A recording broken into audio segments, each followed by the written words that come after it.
Last time on QuestFest.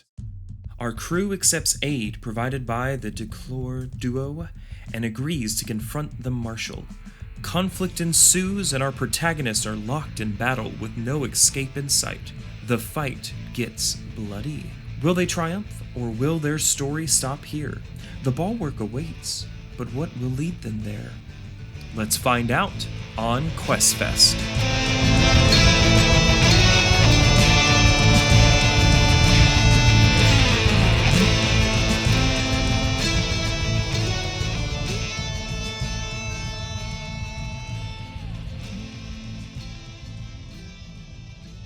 Okay.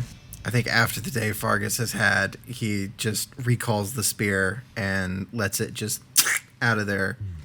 And as he watches the paladin go down, he has a very distinct thought in his brain. And I think it's a thought that's going to stick with him for a while. Maybe not all life is sacred. All right. So he's down, bringing us to Fatia. What do? You have no guards in front of you. They are both down. They are both bleeding out. You recognize this. You've been on a war or on the field enough to know that they are dying.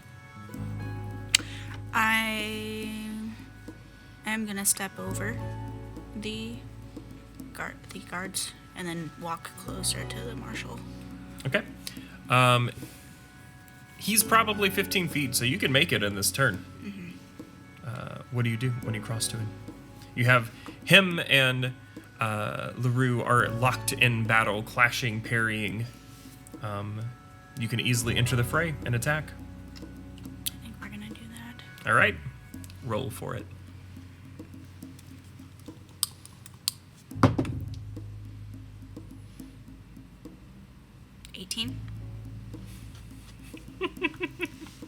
You hit.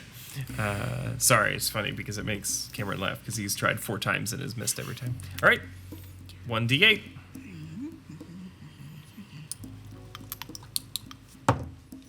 Seven. Nice. 8 damage. Using LaRue's mighty blows as a distraction, you slip in and dart, cutting a quick bit of blood from the paladin who yells in pain, moving to the Marshal's turn as he turns and swings on you. Missing with his first attack because that's just how this goes. Not so with the second. An 11 against your armor class? Yeah, I'm a 10. Okay.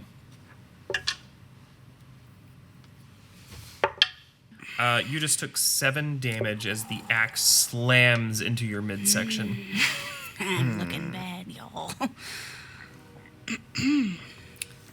Your move. Come on. Are you still standing? How much HP do you have? How much HP do you have? I'm at 4. Okay. There it is. That's a 25 to hit. That would be a hit. Oh, let's go, all this damage. Let's do it. That's going to be 3d8 and a d6, because I'm going to use my Divine Smite. Absolutely. And still concentrating on my Hunter's Mark.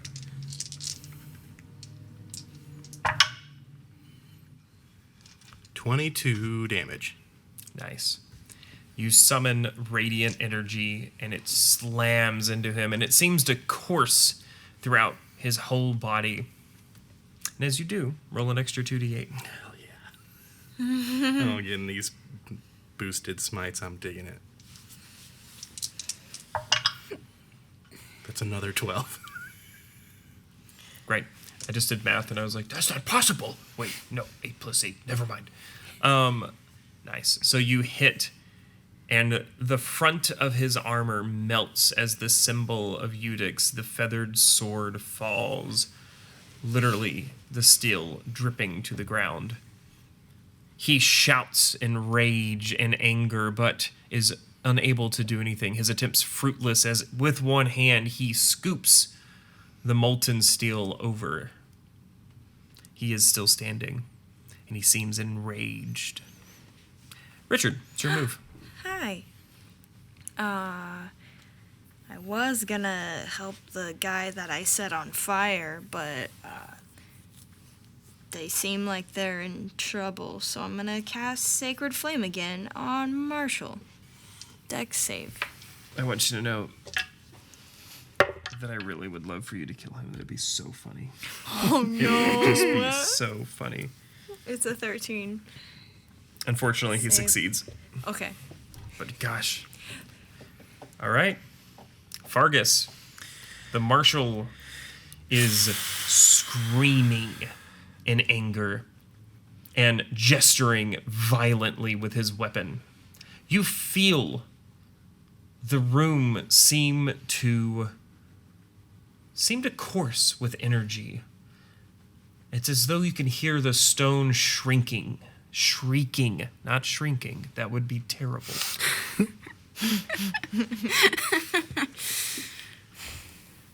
So pay me a little bit more of the picture real quick. LaRue and Marshall are facing off. With now Fatia Yeah. also engaged in combat, having just been hit with a almost mortal blow, clutching her stomach as the blood has ran out into it. She looks heavily wounded. The Marshal himself has his left hand covered in molten steel from where the symbol from his plate mail has melted away after being struck by a smite from LaRue's character. Wait, from LaRue. From LaRue's character, Cameron, who's wearing a Rugrats shirt today. Richard is right behind you. How far away is everybody? So from you, he's only about 15 feet because they had made their way and circled close to the room. I'm sorry, 30 feet, excuse me. But still well within reaching distance. Okay. Additionally, the young man is still bound to the dais, and there are the two down soldiers, of course. Okay. I am just going to... I would like to run up behind the Marshal, and I want to reach around from behind and place my hand on his face and deliver a shocking grasp. All right, roll to hit. Okay.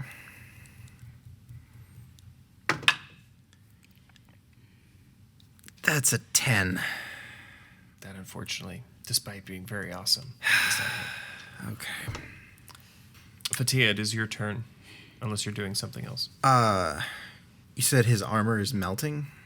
The front and sigil off his armor has melted, and in fact, where he tried to grab for the feathered sword of Eudex, it has encased his hand in steel.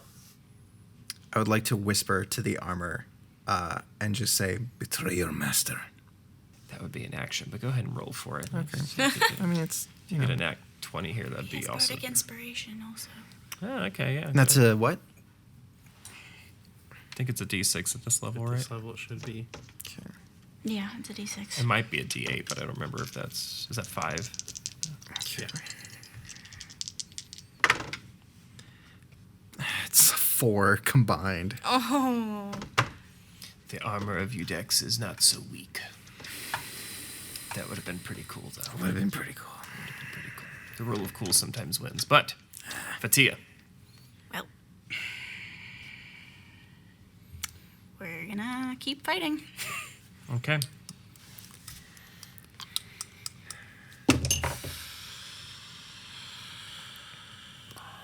Should have prepared a healing spell. How about a 19? 19 does hit. And this one.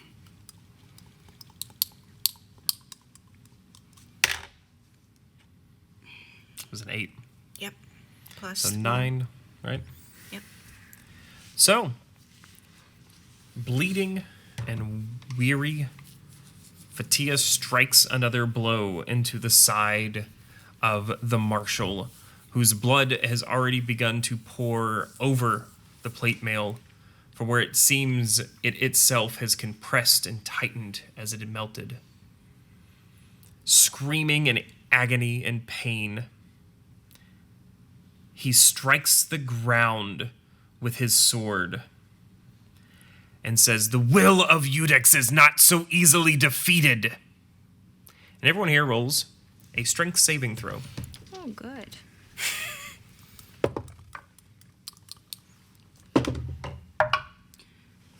$12. 17. Also 17. Nat 20. Nice. Nice. Those who succeeded are knocked back 15 feet.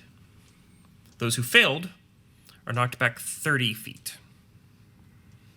Those who succeeded take no damage. Those who failed take 2d6 of damage. Which one failed? I'm so sorry. Anyone who rolled less than a 15. Thank you. How much damage? Just 2d6. Oh. Which it is. I say just 2d6, obviously. 5 damage. Aw, cute. Cute. Dang.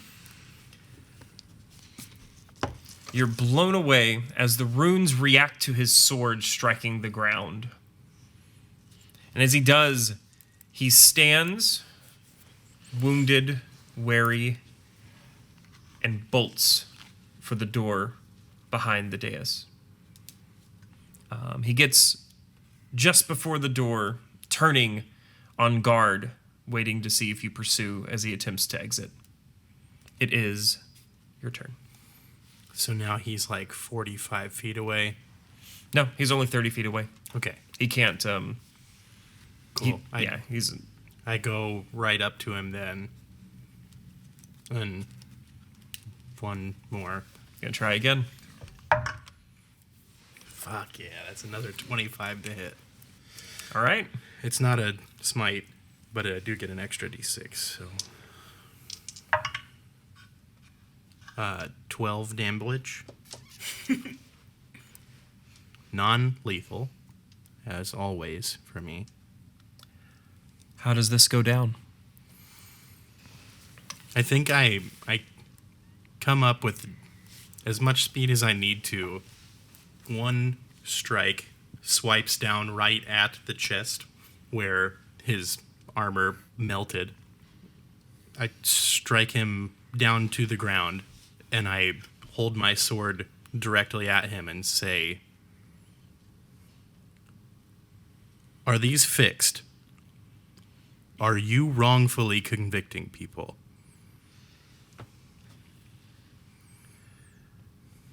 He looks up and passes out as you've knocked him to 0. Mm-hmm. But as he does, the light baritone from before says, "The justice of Eudex is for everyone. You were supposed to know that." It's coming from behind the door. I think that probably tells me as much as I need to know. And are we out of combat now? I walk to the other two, bleeding on the floor, and lay on hands, 1 hit point each. Okay. They begin to stir to awaken, but you have a few moments before they're regain fully their senses. The room is silent, save for the quiet breathing of the young man on the dais who is bound and still gagged. Fargus walks over and unties him, takes him off, gives him his hands back, kind of slips them on, and He gets looks him up righted. and you recognize him. He was a young man that was convicted young, I think near just turned teenager, for stealing coins from passerbys in the noble section. As you return his hands to him, he removes the gag and he just looks at you. Roll insight. I wanted to very briefly correct your grammar. It is passers-by. Thank you. Here at QuestFest, we serve to educate as well as entertain. Inspectors General. That's a 3. We need to get you new dice, man. I have so many dice, and none of them are working for me. Cleansing. Yeah. I have 5 D20s out right now and was having trouble with all of them. Right. He's just looking at you. You can't quite interpret the look on his face. He's downcast, but meeting your gaze, but not saying anything. Obviously, he recognizes you. He's come into your shop, your home, multiple times for you to service his prosthetics. Why?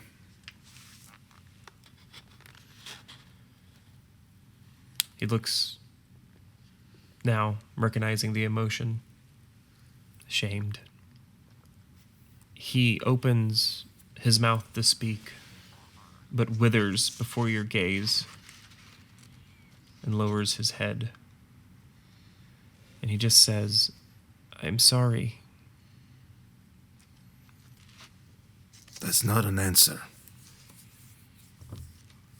You're sorry.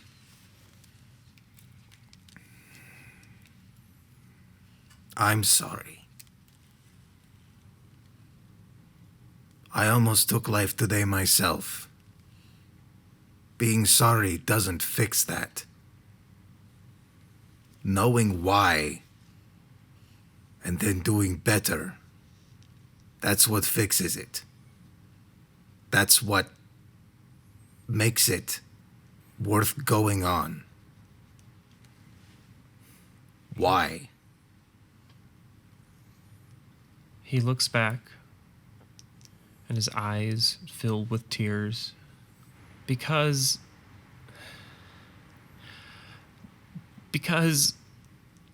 I thought if I did what they said, I thought they might let me back.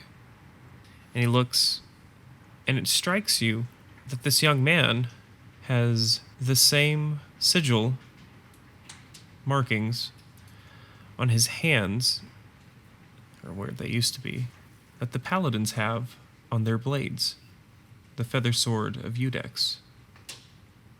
He was a paladin? Do you ask him? How old does he appear to be? 17 or 18. He is a young man. Sir, were you in the paladin service? I'm the Marshal's squire. And did he instruct you to take a life? I was to punish the wicked.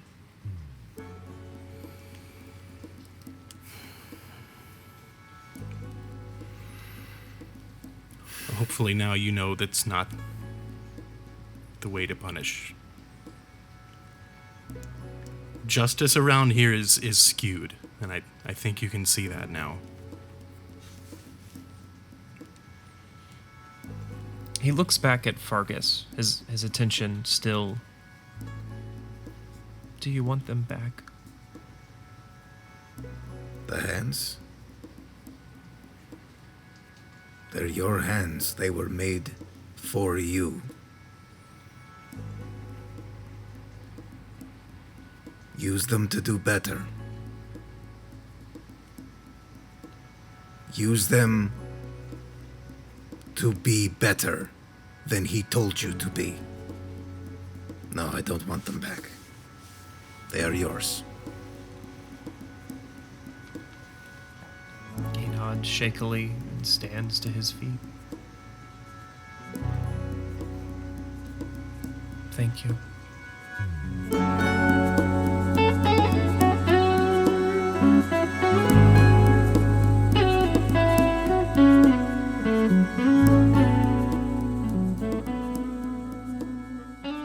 Hi everyone, welcome to our first Quest Fest ad break. Here's a word from Lionel Bonbon and our DM Brian about our friends over at Adventure Arcade Escape Rooms. Level up your next adventure with Adventure Arcade Escape Rooms. You've probably heard of escape rooms, and you've maybe even played some. If you don't know, an escape room is a real-life adventure where you're the hero. Oh, like me. No, like me, the star. An escape room is a cooperative adventure where you work together. Not all escape rooms are about breaking out of a room, and at Adventure Arcade, you aren't physically locked inside of a room. The stories are about solving a mystery, uncovering a conspiracy, or just sneaking out of your bedroom in the 1980s. In fact, if you're ever in the Danville, Illinois area, you can get 10% off your experience at Adventure Arcade Escape Rooms by using the code QUEST10 at checkout online. Just visit adventurearcadeescaperooms.com to book. It saves you some money, plus it helps out the Quest Fest podcast. I could pay full price. Oh, look, rich boy. Not everyone is as wealthy as you, and they're supposed to use the code to help the podcast. Remember, that's 10% off Adventure Arcade Escape Rooms in Danville, Illinois with the code QUEST10. That's QUEST10 at checkout. If you would like to advertise with us as well, you can email us at questfestpod@gmail.com, and you can find us on Instagram and Facebook at questfestpod. And now, back to the adventure.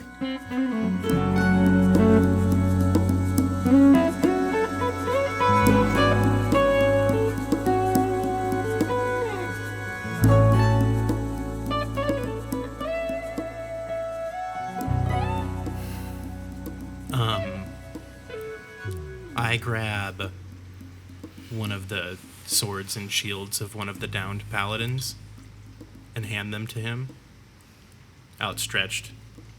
I say,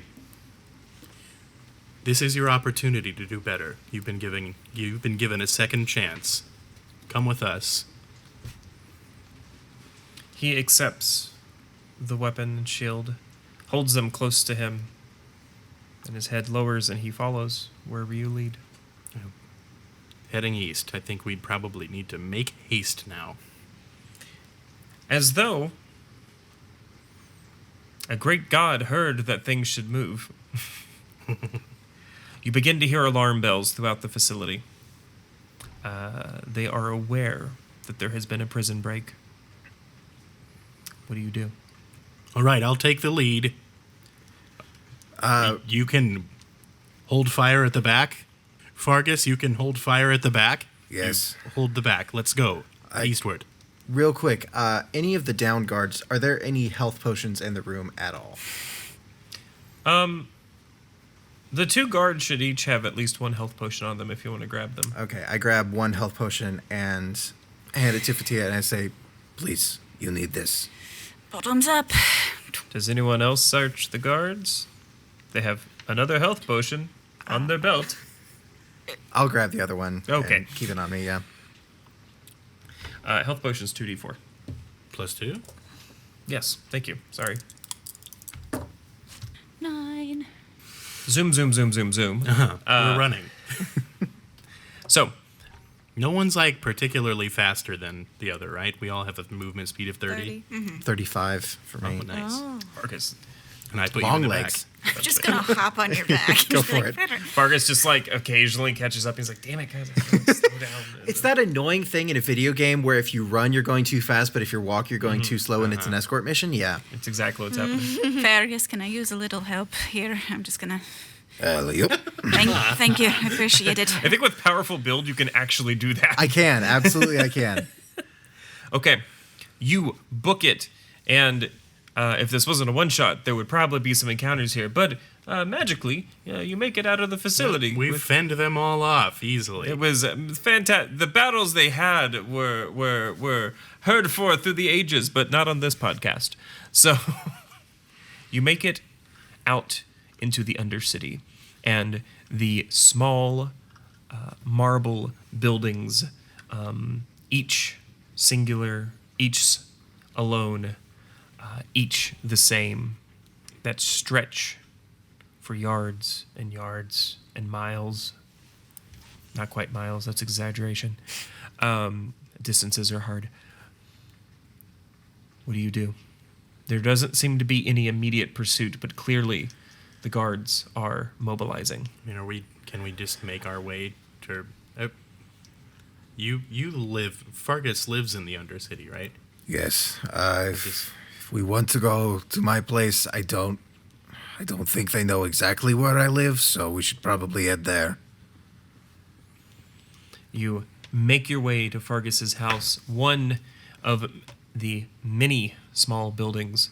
The door itself is a plain wooden door, graceless but in function. As you enter, what do they see? Yeah, I mean, it's very, very utilitarian. There is some furniture, but it's pretty bare bones. What there is very large, obviously, and like very well padded. And there is a like definite sectioned off area with a workbench and, you know, different tools and bits and odds and ends. You see a lot of plans laid out for different ideas and half scrawled notes stuck in places and, you know, markings and editings on stuff. You see a small mound in the corner of the desk with a cloth draped over it. And yeah, it's just a very kind of humble place, but it's home. As you enter, and you go to shut the door behind you, two figures walk in at the same time. Well, you certainly know how to get the bees buzzing. I did not invite you in, okay? Do we look like vampires? Common decency, like anything, like manners. Fine. They step back outside, they close the door, and they knock.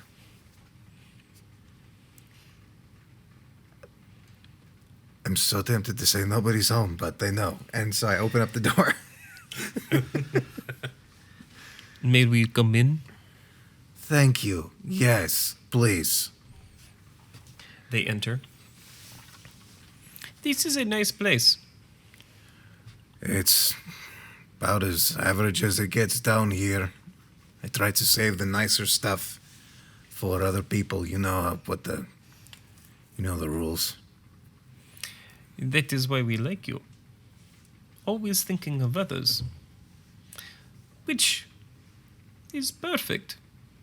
Because now we would like you to think about us. And they smile. What do you want? Well, currently, we are spreading some trails to make it look like you have vanished out of the city, out into the wilderness. So, of course, you cannot actually leave that way. It would perhaps be bad, because the paladins would be looking. But, for a small favor, there is another way out of the city, and Master Declore would be happy to show you. What favor? We've had our confrontation with the Marshal. Do you need me to make something for you? What do you need? Oh, this one is much easier. We simply need you to go somewhere. Where? Tell me, what do you know of the bulwark? Dominic perks up, like, drastically. The bulwark, it's a legend, right? Well, so is Yodex, but I've heard you've spoken to him. I have. Are you telling me the bulwark is real? They give a snake-like smile as the tips of their lips begin to curl. Real and easily accessible. For the right price. I knew it. What do you want? We want, say, a commitment. Should we exit you through the bulwark, we just ask that, should we see you again, you owe us a favor. No killing. That was going to be my stipulation. We don't ask anyone to go against their morals, mostly. But we may need your support in the time of calamitous crisis. We would just like to know that you would be there. And, say, be willing to give a hand. What? Is that the only joke you know? And you look at me when you say that? So, they see that I think we have Leroux's support. Are you... Everyone else here... Are you familiar with the legends of the Bulwark as well? All we have around here are legends. Hope. Things to look forward to. Yes, I've heard of it.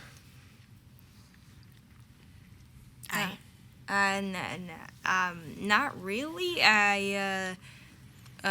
If it wasn't in the religious textbooks when I was growing up, I didn't really get out much and learn any other, mythologies and stuff.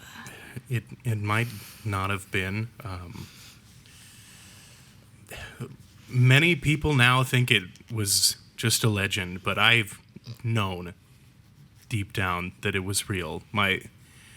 I believe my great-great-grandfather was a member of the Bulwark. I found in his possessions word of working for this great heroes guild and doing good in the world. And I don't know what came of it or what ended it, but I think we all can agree that justice as it is upheld here now is skewed. It's wrong.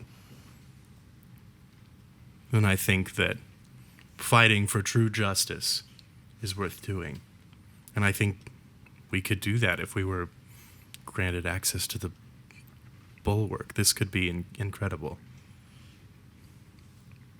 I mean, I'm definitely not a fighter. You probably don't want me anyway.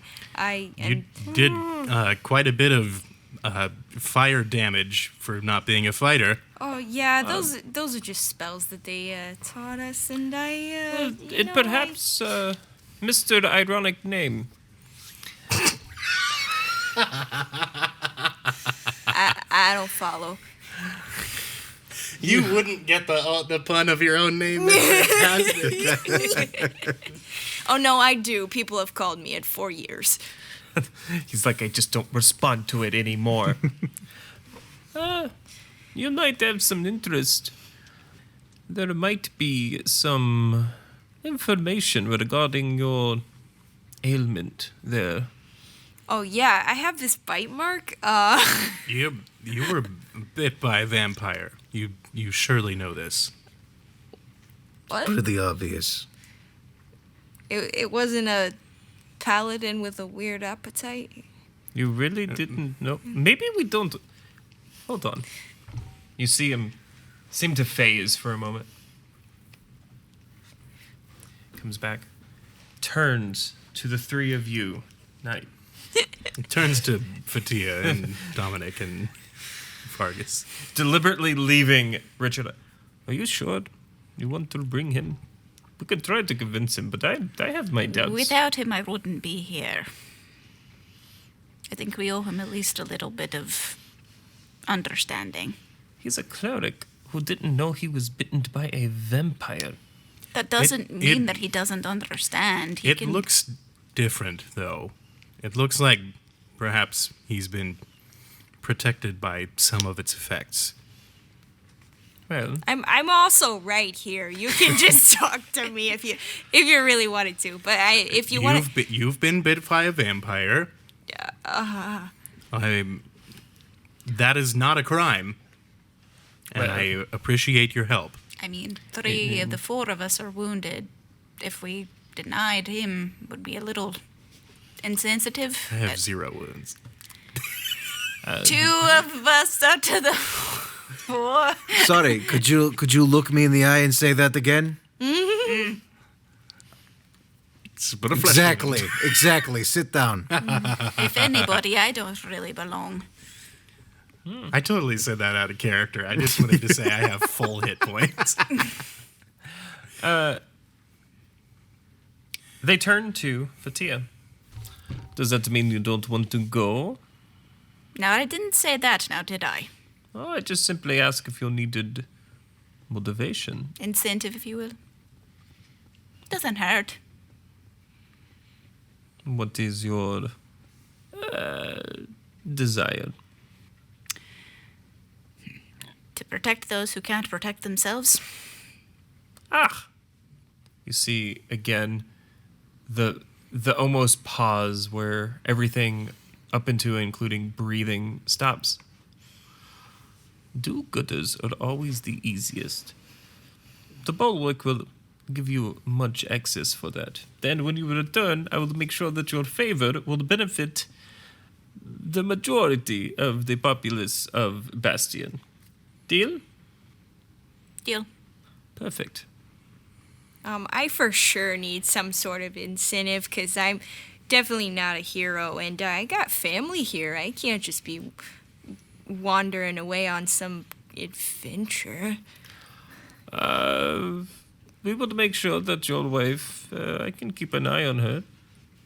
Oh, great, because she's been hanging around with this really buff dude, and I mean, she did file for a divorce, but you know, some guys are just kind of shady, and I just want to make sure she's all right, And also, my daughter, I haven't seen my daughter in like about a month, really. I just want to make sure she's okay.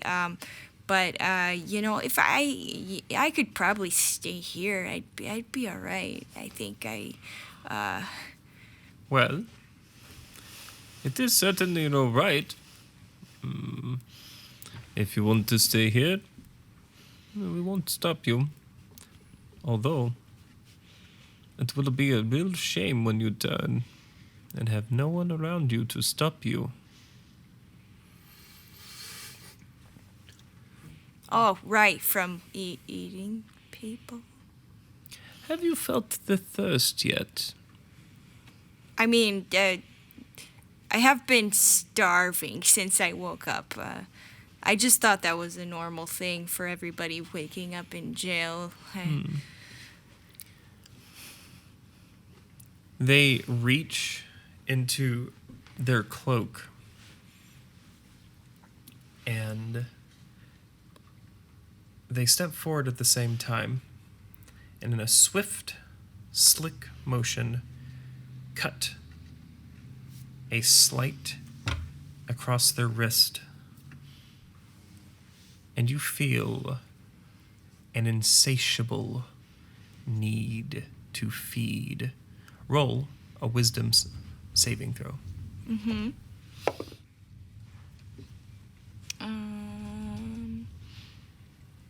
17. You are able to resist. But even as you do, it's as though the whole core of your body wishes to drink. When you reject and stand solidly, they wave their hand over their wrist, restoring. Next time, it would be more difficult. My stomach growls super loud. So what do you think? Would you rather be here, around your family, or around those who perhaps could help? I mean, I don't even know you guys. I didn't even ask your name. Oh my God, I am so sorry. I don't even know any of you. It's fine, it's fine. I owe you my life personally. I don't fucking care about you knowing my name. I mean, it seems like I might go crazy and bite you or something. I don't want to put anybody in danger. Well, so far I've been bleeding out this whole time and you haven't gone after me, so I don't think that's really the problem either. Right. If I need to make something to stop you from biting people, I can do that. Ah, cool. Like a weird mouth guard kind of thing. Okay. Something, sure. Yeah. Yeah. Till we figure out how to, fix it permanent. But yeah. The blue man, are you fine with me having pointier teeth, I guess? I suppose so. I have pretty pointy teeth myself. And I think you would be a help in the party if the other two of you are willing to take this adventure with me. I'm gonna need someone else around that can heal. I don't have much of that to go around. I'm much better at the fighting part. Oh, well, that I could do. Then it is agreed. Thank God. Thought I was going to have to talk all day. So, do you have anything you want to do first? Or shall we be going? I think we need probably a proper rest before we go and do anything else. Some of us are incredibly hurt. Aye. And we just need to, have a good baseline before we go out again. Understandable. He hands you, from within his cloak, a scroll. Don't leave your house, please. We don't want to have two magic mortar gods. Use this when you want to go. Okay. They look at each in turn, with no objections. They turn. And then, as though an afterthought, it's Marius, by the way, and Cosette, Oh. since you didn't think to ask. Oh, nice to meet you. I'm so sorry. It is nice to meet us. And they leave. Oh, man. You hear the people sing the song of agreement. Yeah, this is fun. Terry and I have already met them. They're awesome. They're terrible. Yes. They're not that bad. So it seems we have a brief moment of respite. Thank you all. I'm sorry for the predicament we were in, and I appreciate everyone's help in getting us out of it. Since we haven't been formally introduced, my name is Dominic LaRue. I was previously, was I a warden, you said? Was previously a warden in the Paladin's force here. Seems that career path didn't work out, did it? But I'm here now and just want justice. Good to meet you. I'm Richard. Nice to meet you, Richard. Fargus, I think perhaps we have met before. You seem slightly familiar, and I've probably, no offense, I've probably had to deal with the fallout of some of your work before. Never any of mine. I never dealt in that brand of justice. Refused to. Good for you. How I ended up here. And you, ma'am? Fatia is the name. Fatia is the name. I am a prisoner of war, I guess is the story for me. But that's who I was. It's not who I am anymore. Are you sure I fit in here? Because you all are fascinating. I'm just a normal guy, you know? You're a vampire. You're pretty fascinating. Oh, right. Yeah, I keep forgetting that. As to what Fatia said, there's a lot of that going around of, this is who I was and it's not anymore. And I think we all kind of pretty handily fit that description. So, as to what you said about you not belonging, welcome to the Misfits.